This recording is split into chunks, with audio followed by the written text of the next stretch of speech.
সাতক্ষীরা জেলা ও দায়রা জজ আদালতের সাবেক সরকারি কৌশলী আব্দুল লতিফ এবং তার ছেলে মোহাম্মদ রাসেলের বিরুদ্ধে দায়ের করা পৃথক হত্যা মামলায় রিমান্ড মঞ্জুর করেছেন আদালত।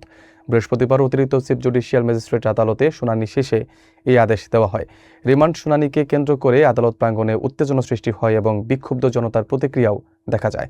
বিস্তারিত থাকছে মোহাম্মদ মোকাররম বিল্লাহ মনির প্রতিবেদনে।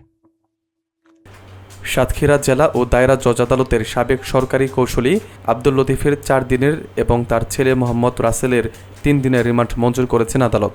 সাতক্ষীরার অতিরিক্ত চিফ জুডিশিয়াল ম্যাজিস্ট্রেট বিলাস মণ্ডল বৃহস্পতিবার শুনানি শেষে এই আদেশ দেন। আদালত সূত্রে জানা যায়, সাতক্ষীরার সদর উপজেলার কোচপুকুর গ্রামের হুমায়ুন কবির ও তার ভাই হাবিবুর রহমান হবি হত্যা মামলায় তদন্তের স্বার্থে পিতা পুত্রের বিরুদ্ধে পৃথকভাবে 5 দিনের রিমান্ড আবেদন করা হলে বিচারক আংশিক রিমান্ড মঞ্জুর করেন।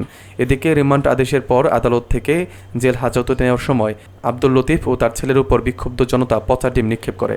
মামলার নথি অনুযায়ী 2019 সালের 5 ডিসেম্বর গভীর রাতে হুমায়ুন কবিরকে কাশিমপুর বাইপাস সড়কে কথিত ক্রসফায়ারের নাটক সাজিয়ে গুলি করে হত্যার অভিযোগে একটি মামলা দায়ের করা হয়, যেখানে তৎকালীন পুলিশ কর্মকর্তা ও সাবেক সরকারি কৌশলী সহ মোট 6 জনকে আসামি করা হয়।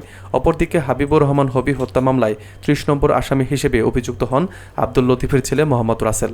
রাষ্ট্রপক্ষ জানায়, তদন্তে ক্ষমতার অপব্যবহার ও গুরুতর অভিযোগের বিষয়টি খতিয়ে দেখা হচ্ছে। উল্লেখ্য, চলতি মাসের 12 ডিসেম্বর খুলনার বয়রা এলাকা থেকে যৌথ বাহিনী পিতা পুত্রকে গ্রেফতার করে।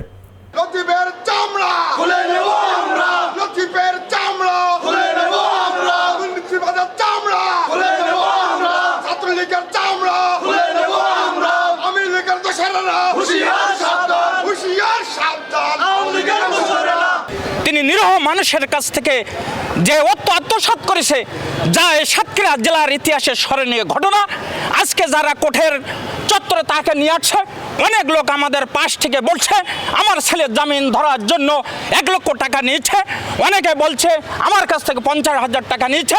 তার জন্য আমরা সবাই একত্রবাদ হিসেবে প্রতিবাদ করতে রাজি আছি। সাতক্ষীরা সদর 2 আসনের মীর মোস্তাক আহমেদ রবির ডানাত ছিল, তার দ্বারাই এমন কোনো কর্মকাণ্ড ছিল না যা সাতক্ষীরায় হয়নি। জমি বেচাকেনা থেকে শুরু করে মামলার আয় ইনকাম থেকে শুরু করে ঘুষ খাওয়া থেকে শুরু করে তার ছেলে দিয়ে সে এমন কোনো অপকর্ম নেই যে সাতক্ষীরা থেকে করি নাই। আমরা তার দৃষ্টান্তমূলক শাস্তি চাই। বিগত সরকারের সময়ে যারা গুম হয়ে গেছে তাদের লাশ কোথায় পোতা হয়েছে সেটা উদ্ঘাটন হবে বলে আমরা মনে করি।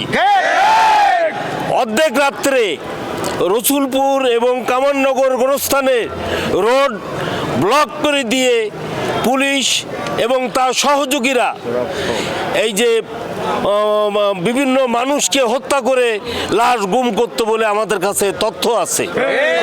রাসেলকে 3 দিনের রিমান্ড বিজ্ঞ আদালত দিয়েছেন পৃথক 2টি হত্যা মামলায়। কোন কোন মামলায়? একটা হচ্ছে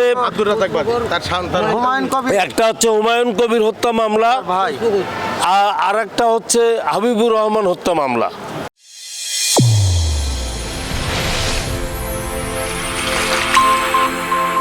চ্যানেল A1 হৃদয়ের স্পন্দন।